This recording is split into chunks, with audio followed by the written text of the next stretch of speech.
जय हिंद मित्रों, हमारे YouTube channel study with sir में आपका स्वागत है। इस हिंदी की क्लास में हम देखेंगे कि प्रेमचंद के साहित्य में दलित विमर्श किस मात्रा तक है। वो दलित विमर्श, प्रेमचंद के साहित्य का दलित विमर्श अपने समकालीन साहित्य से किस तरह से अलग था, आज के साहित्य से किस तरह से भिन्न है और किस मात्रा में, कितनी मात्रा में वो वहाँ अभिव्यक्त होता है। दलित विमर्श, दलित विमर्श क्या है सबसे पहले देखते हैं। दलित विमर्श हम जानते हैं दलित समाज का एक वर्ग होता है जो उच्च वर्ग से, या कह सकते हैं कि अगर प्रेमचंद ने जो उपन्यास लिखा था गोदान 1936 में लिखा था, और वो 1936 स्वतंत्र नहीं हुआ था भारत।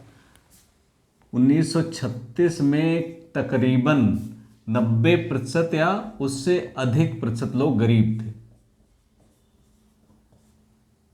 आज भी 80% की मात्रा, अभी सही आंकड़ा दिखा जाए तो 80% निकलेगा, तो 90% गरीब थे। और इनमें सबसे ज़्यादा अति गरीब लोग, जो अति गरीब थे, वो दलित थे। इन्हीं के बारे में, इनके जीवनचर्या के बारे में, इनके शोषण के बारे में, इनको शोषण करने वालों के बारे में, इनके शोषण के कितने कैसे करते थे, सहानुभूति किस तरह से लोग इनका फ़ायदा किस तरह से उठाते थे, तमाम सारी जो इनकी मानसिक स्थिति क्या होती थी, भूख से कैसे लड़ते थे, ये अपनों से कैसे लड़ते थे, भूख के कारण, धन के कारण या अन्य अपनी मजबूरियों के कारण किस तरह से इनका व्यवहार होता था, उन सारी चीज़ों के बारे में ये यहाँ पर हम देखेंगे। और किस मात्रा में यहाँ प्रस्फुटित हुआ था दलित विमर्श और किस मात्रा में आज तक पहुँचा है। 90% गरीब दलित थे। साहित्य क्या था? साहित्य मनोरंजन, शुरुआती साहित्य जब कह सकते हैं, जैसे चंद्रकांता संतति देवकी नंदन खत्री का एक था, देवकी नंदन खत्री,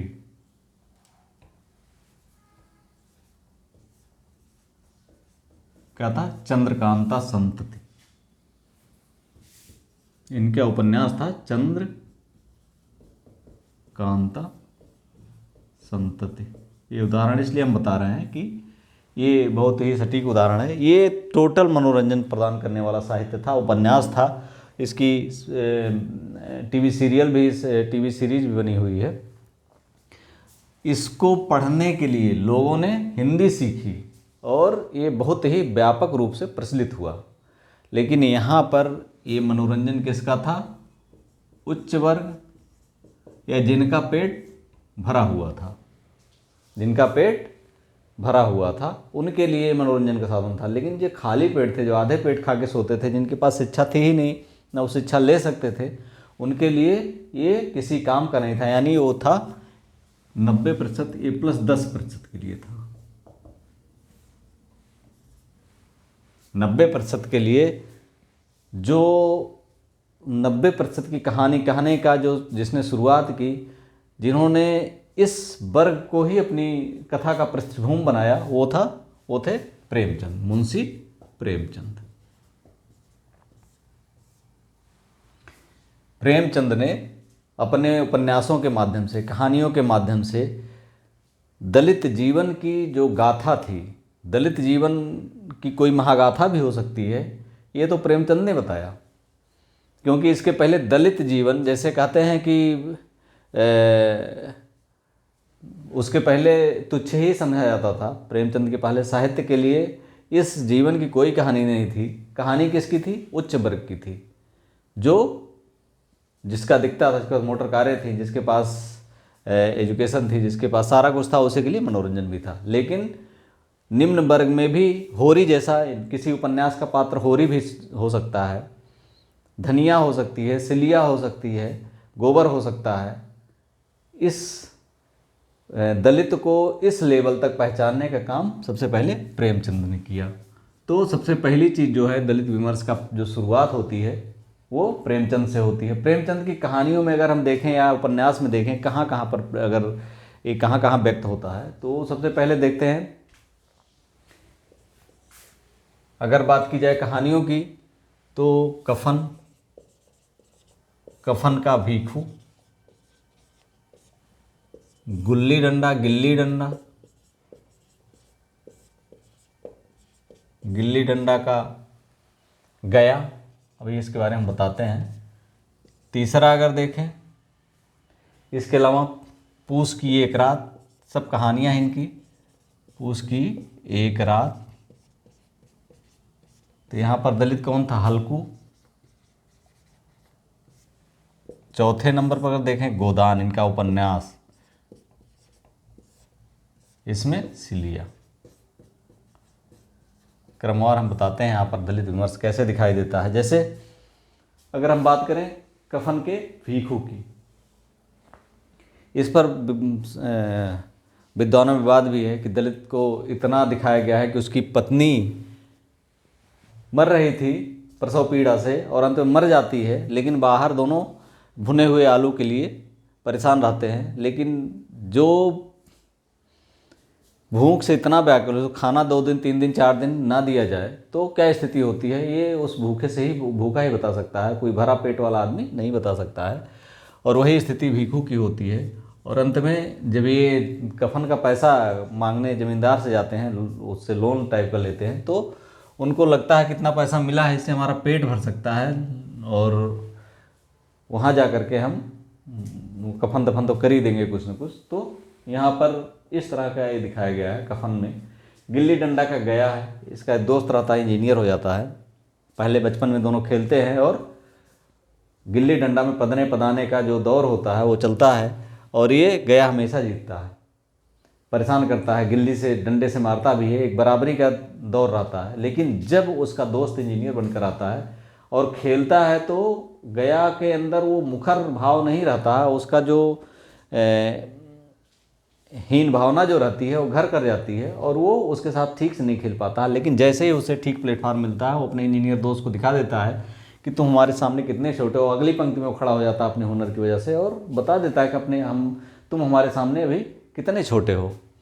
पूस की एक रात का हल्कू अपने कुत्ते के साथ सोता है, उसकी जब ठंड नहीं मिटती है तो वो अपने कुत्ते के साथ सोता है। अंत में जब देखता है कि वो मर्मांतक हो जाता है, उसके मरने की नौबत आ जाती है, तो वो छोड़ छाड़ के चला आता है या उसमें पड़ा रहता है। उसके जानवर उसका खेत खाते रहते हैं, वो नहीं जाता है, अंत में मजदूरी करता है। ये नौबत होती है कि उनके पास इतने कपड़े नहीं हैं कि जानवर के साथ उसे सोना पड़ता है, और उसके बाद भी जान बचाने के लिए उसे अपने खेत का बलिदान देना पड़ता, अपने फसल का, जिस फसल को वो रखवाली करने गया था उस फसल को उसको बलिदान देना पड़ता है। इसी बार गोदान की बात करें अगर, तो गोदान का सिलिया, गोदान में सिलिया चमाइन रहती है और एक माता दीन ब्राह्मण रहते हैं। इसके सहमति से ही माता दीन के साथ उसका संबंध होता है। और लेकिन इसके माता पिता माता दीन से कहते हैं कि अगर सिलिया जो है ब्राह्मण नहीं बना सकते हो इसको, तो तुम्हें मैं चमार बना देता हूँ, और उसके मुंह में हड्डी डाल देते हैं। ये सीधा सीधा दिखता है कि किस तरह से एक सारे धार्मिक बंधनों, सारे धर्म के बंधन मान सकते हैं, सारी जो समाज का जो दबाव था, सारे दबाव के बाद भी ये हरकत कर पाते हैं। इसके पिता और भाई, पिता माता और भाई कि एक ब्राह्मण रहता है, इसके मुंह में हड्डी डाल देते हैं और इसे जातिच्युत करते हैं, या अलग से बनाता खाता है। यहाँ पर आप सीधा सीधा देख सकते हैं ये बहुत बड़ा विद्रोह था, ये यहाँ पर ये दिखाई देता है। वहीं अगर गोबर की बात की जाए, होरी बहुत ही गरीब था, दलित स्थिति में, तो गोबर की बात की जाए और उसके पिता की बात की जाए, गोबर और उसका पिता क्या कहता है, एक पीढ़ी पहले का पिता कहता है, क्या कहता है, किसी के पैरों के नीचे अगर अपनी गर्दन दबी हो तो उन पैरों को सहलाने में ही कुशल है। किसी के पैरों के नीचे यदि अपनी गर्दन दबी हो तो उन्हें सहलाने में ही कुशल है।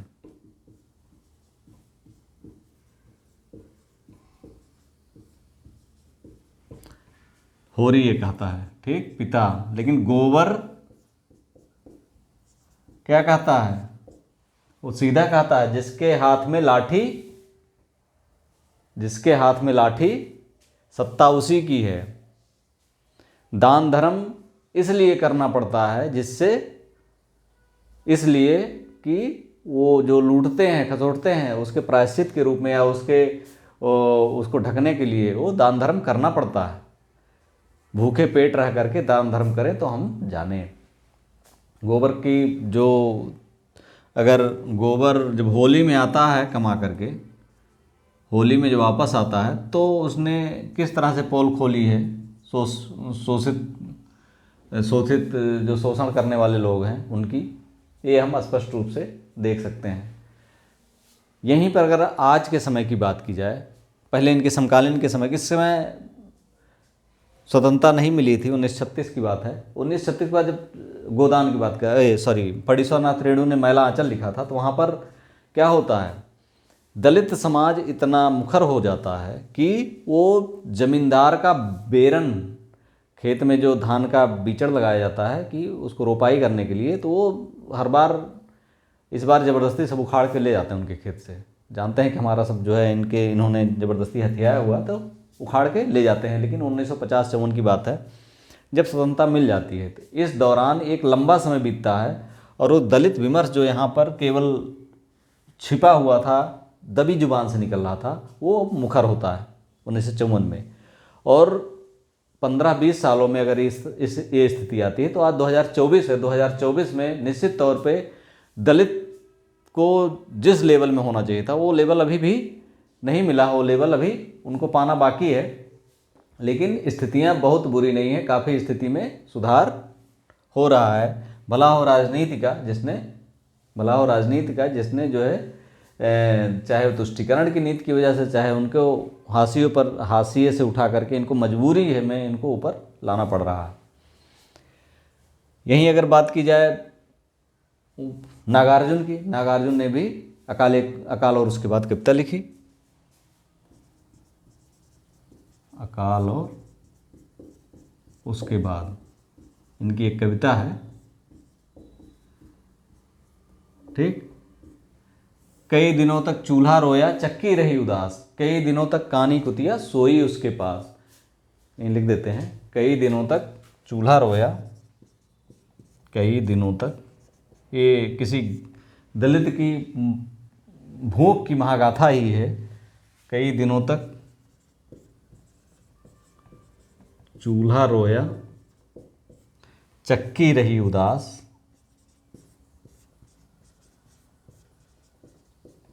कई दिनों तक कानी कुतिया सोई उसके पास, कई दिनों तक छिपकलियों की लगी भीत पर गश्त, कई दिनों तक चूहों की भी हालत रही शिकस्त। यानी इसके पास इतना खाना नहीं था। घर में जब दाना होता है तो चूहे भी आते हैं उसको खाने के लिए।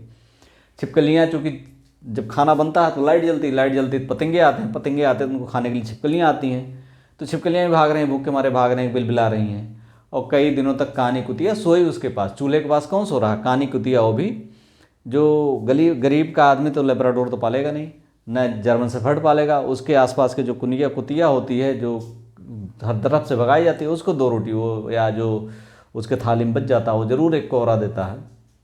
तो वो है, वो जाके बेचारी वो भी उसी आश्रम में बैठे रहती थी, देख रही जहाँ से खाना आता था वही बचा हुआ, तो वहीं जा कर के उसी आश्रम के हो सकता है इसी से निकले। तो कितनी बड़ी यहाँ पर इन्होंने स्पष्ट रूप से भूख, नागार्जुन का समय बाद का है लेकिन प्रगतिवादी काव्य के हैं, लेकिन प्रेमचंद के बाद का है, लेकिन अभी भी दलित चेतना या दलित विमर्श या दलित कह सकते हैं दलितों के बारे में जो सोचना है वो कभी तो सोच रहा है लेकिन सरकारें नहीं सोच रही हैं। इनकी एक कविता है हरिजन गाथा, इसको उन्हें लिखा है। वहाँ पर क्रांति की भी बात करते हैं। ऐसा नहीं कि वहीं पर रुका हुआ है, प्रेमचंद ने जहाँ छोड़ा था कि किसी के पैरों के नीचे यदि आपकी गर्दन दबी हो तो उन्हें सहलाने में ही कुशल है, अगर यहाँ छोड़ा था तो आगे बढ़ा है। क्योंकि वहाँ पर वो सीधे नागार्जुन कहते हैं हरिजन गाथा में, श्याम सलोना यह अछूत शिष हम सबका कल्याण करेगा, अरे यही संपूर्ण क्रांति का सचमुच बेड़ा पार करेगा। श्याम सलोना यह अछूत शिष हम सबका कल्याण करेगा, अरे यही संपूर्ण क्रांति का सचमुच बेड़ा पार करेगा। तो दलित विमर्श जो है कहाँ पहुँचता है, एक कई स्टेप आगे निकल करके मुखर होता है और क्रांति की बात करते हैं। क्रांति की बात करते हैं, अब कहाँ से क्रांति आएगी? जहाँ भूख होगी, भूख जहाँ होगी। अभी हम स्वतंत्रता आंदोलन की बात करें, स्वतंत्रता आंदोलन में सबसे पहले शोषण कहाँ होता है, सबसे ज़्यादा अकाल कहाँ पड़ता है? पश्चिम बंगाल में, बंगाल में पड़ता है। और आंदोलन की शुरुआत अगर मानी जाए, सबसे जब बड़े आंदोलन अरविंद घोष हुए, बिपिन चंद्र पाल हुए, बड़े बड़े जो शुरुआत में रविन्द्रनाथ टैगोर हुए, कहाँ हुए? आपके बंगाल में हुए। तो शोषण जहाँ जितना ज़्यादा होगा, क्रांति वहीं से निकलेगी। और वो क्रांति यहाँ पर नागार्जुन ने उस क्रांति की कल्पना की है। श्याम सलोना वह अछूत से हम सबका कल्याण करेगा, अरे वही संपूर्ण क्रांति का सचमुच बेड़ा पार करेगा। निरंतर सुधारों से अब स्थितियाँ सुधरी हैं, लेकिन जो एक कह सकते हैं कि मुख्य धारा में लाने के बाद जो दलित विमर्श की जो एक लाइन है, जो लेंथ है, वो अब मुख्य धारा में जो सामान्य उपन्यास हैं, सामान्य उपन्यास और दलित विमर्श वाले उपन्यास,